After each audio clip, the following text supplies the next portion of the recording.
Tudo bem, seja muito bem-vindo ao canal Teólogo da NET. Eu sou o professor Tiago Santos e hoje eu trago aqui mais um rico estudo da Palavra de Deus. E a temática do estudo de hoje é a seguinte, é uma pergunta: aonde os salvos morarão? Aonde os salvos morarão? É o que eu vou responder. Você que ainda não se inscreveu, se inscreva no canal para fazer parte dessa revista eletrônica onde o nosso maior anseio é levar o conhecimento das Sagradas Escrituras de uma maneira sadia, inteira, comprometida e com a unção do Senhor. Fique no vídeo, vamos para a chamada e entremos na resposta de hoje.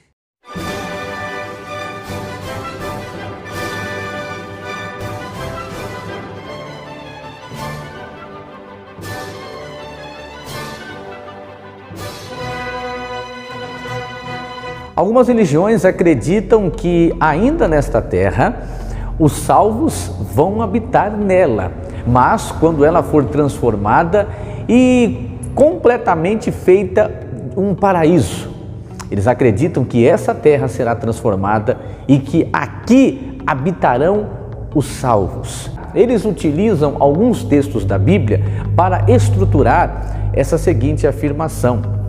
Eu vou aqui trazer um dos principais, que se encontra ali no livro de Isaías, capítulo 65. Vamos ler comigo? Isaías, capítulo 65, versículo de número 25. Aonde está escrito, estou usando aqui a versão King James atualizada. Olha o que está escrito no versículo 25. O lobo e o cordeiro se alimentarão juntos, e o leão comerá feno, do mesmo modo que os bovinos se alimentam, mas pó será a comida da serpente. Ninguém fará o mal, tampouco praticará qualquer tipo de ação destrutiva em todo o meu santo monte. Palavra do Senhor. Isaías capítulo 65, versículo 25. Fica claro e evidente que nós precisamos entender esse versículo aqui em todo o seu contexto. Aqui, o terceiro Isaías, segundo acreditam os biblistas, está escrevendo de um período que Jerusalém será completamente redimida de todos os inimigos. E não quer dizer, literalmente, nesse versículo, que o leão vai habitar com o cordeiro, que o cordeiro vai habitar com o leão. Nada disso. Aqui nós temos o que se chama figura de linguagem, sentido denotativo e conotativo, um trazendo as coisas como figura e outro trazendo as coisas literalmente como elas são. Dá a entender aqui uma figura de linguagem onde se fala da paz que existirá na Jerusalém redimida e restaurada pelo Senhor. Lembrando que quando esse livro de Isaías foi escrito, Israel ainda não tinha ido para o cativeiro. É no tempo do profeta Jeremias que Israel vai para o cativeiro. Depois serão restaurados, depois haverá paz, reestruturação de Jerusalém e tudo mais.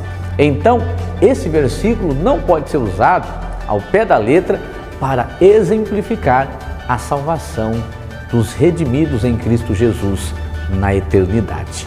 Eles utilizam essa passagem. Mas agora, vamos analisar outras passagens da Bíblia e verificar o que no Novo Testamento se diz sobre a eternidade, sobre a habitação, sobre a morada dos santos. Será que essa nova morada vai ser aqui nessa terra ou em outra terra, em outro lugar?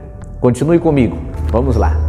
Para princípio de conversa dessa segunda parte, eu gostaria de ler a carta que Paulo escreveu aos Filipenses, capítulo 3, versículo 20, aonde Paulo escreve o seguinte: no entanto, a nossa cidadania é dos céus, de onde aguardamos com grande expectativa o Salvador, o Senhor Jesus Cristo. Vamos parar nesse versículo. Paulo escreve à igreja que a cidadania dos salvos é dos céus. Então, dá a entender que a nova terra, ela estará nos céus, não aqui nessa existência, nessa atmosfera, nesse sistema solar, nesse tipo de vida. A nova terra não será aqui, segundo analisamos. Nós somos cidadãos dos céus, segundo escreve Paulo, a cidadania celestial, homem celestial dos céus. Dá a entender aqui na carta de Paulo aos Filipenses, capítulo 3, versículo 20. Mas vamos estender um pouquinho mais e agregar a essa afirmativa que eu já fiz, outra passagem bíblica. Na carta de Paulo aos Tessalonicenses, mais precisamente na primeira carta que Paulo escreveu aos Tessalonicenses, capítulo 4, versículo 16 e 17, está escrito o seguinte: pois dada a ordem com a voz do arcanjo e o ressoar da trombeta de Deus, o próprio Senhor descerá dos céus e os mortos em Cristo ressuscitarão primeiro. Logo em seguida, nós, os que estivermos vivos sobre a terra, seremos arrebatados com eles nas nuvens. Olha, isso aqui é interessante. Seremos arrebatados, os que estiverem mortos vão ser ressuscitados, levados para o céu. Os que estiverem vivos serão aqui arrebatados, levados para o céu, segundo Paulo está dizendo, não é nessa terra que permanecerão, não tem nada a ver aqui nessa terra. Continuando, seremos arrebatados com ele nas nuvens para o encontro com o Senhor nos ares, e assim estaremos com Cristo para sempre.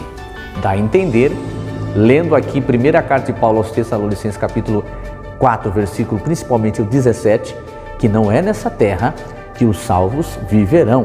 Essa terra não será transformada. Na verdade, essa terra será destruída. Professor Tiago, aonde está escrito isso? Vamos lá, olha só. 2 Pedro, capítulo 3, versículo 10. Eu estou utilizando, lembrando, a tradução é sempre importante citarmos. Eu estou utilizando a King James atualizada. Essa é uma edição comemorativa de 400 anos. 2 Pedro, capítulo 3, versículo 10, está escrito: entretanto, o dia do Senhor virá como ladrão, no qual os céus desaparecerão, ao som de um terrível estrondo, e os elementos se desintegrarão pela ação do calor. A terra e toda a obra nela existente serão expostas ao fogo. Tudo vai queimar, tudo vai ser destruído. Não sobrará o mar, nem essa terra. Por mais que alguém diga, mas essa criação tão linda que o Senhor Deus fez, que o Senhor Deus realizou, não vai prevalecer? Não vai prevalecer. Segundo a palavra do Senhor, tudo vai ser destruído pelo fogo. Então, não é nessa terra que os salvos morarão, mas nos céus, como nós aqui já podemos, já foi possível aqui nós constatarmos pela leitura da palavra de Deus. Agora vamos para a terceira parte desse estudo e entender aonde vai habitar, aonde estarão, melhor dizendo, a Nova Jerusalém, a cidade de Deus. Alguns dizem que nós não habitaremos nos céus dos céus, aonde Deus é cercado pelos querubins, pelos serafins, mas é em outro lugar. Bom, vamos então à análise para entender se realmente é isso. Fique comigo, vamos para a terceira parte do estudo. Para abrir essa terceira parte, vamos fazer a leitura de Apocalipse, capítulo 21, versículos 9 e 10, que fala da Nova Jerusalém. Para saber aonde será essa Nova Jerusalém e aonde os salvos estarão, nada melhor que ler o versículo que fala sobre a Nova Jerusalém. 21, 9 e 10 do livro de Apocalipse. Então, um dos 7 anjos que traziam as 7 taças cheias dos 7 últimos flagelos aproximou-se e me orientou: vem, eu te mostrarei a noiva, a esposa do Cordeiro. A igreja, o anjo ia mostrar a igreja para o João. E ele o fez no versículo 10. E ele me conduziu no espírito à parte alta de uma montanha e revelou-me a cidade santa, Jerusalém, que descia do céu da parte de Deus. Opa, temos uma pista aqui. Aqui ele está dizendo que a Jerusalém descia do céu da parte de Deus. Alguém pode dizer, professor Tiago, então se a nova Jerusalém está descendo do céu, quer dizer que não é no céu que ela estará? Será? Temos outra pista.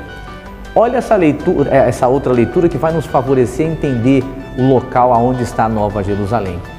Paulo vai falar sobre isso nas cartas que ele escreveu à igreja de Corinto.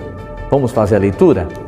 Na segunda carta de Paulo aos Coríntios, capítulo 12, versículo 2, o Paulo escreve o seguinte: conheço um homem em Cristo que há 14 anos foi arrebatado ao terceiro céu. Se foi no corpo ou fora do corpo, não entendo exatamente, Deus o sabe. Paulo disse que conhecia um homem, ele está falando dele na terceira pessoa, que foi arrebatado ao terceiro céu.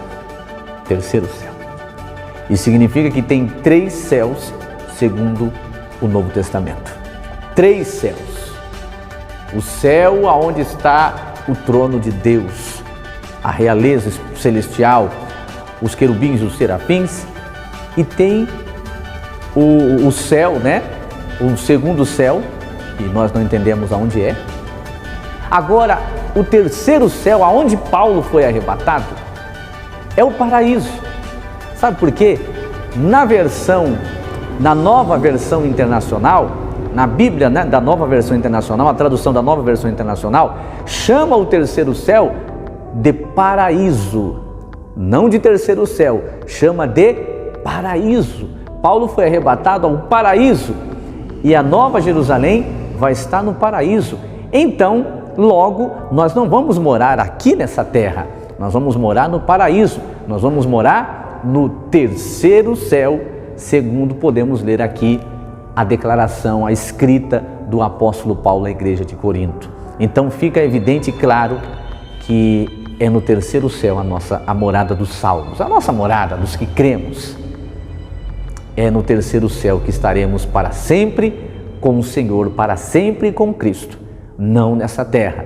Essa terra vai ser destruída, essa terra vai acabar. Jesus falou no Evangelho de Mateus, céus e terra passarão. Eles vão passar.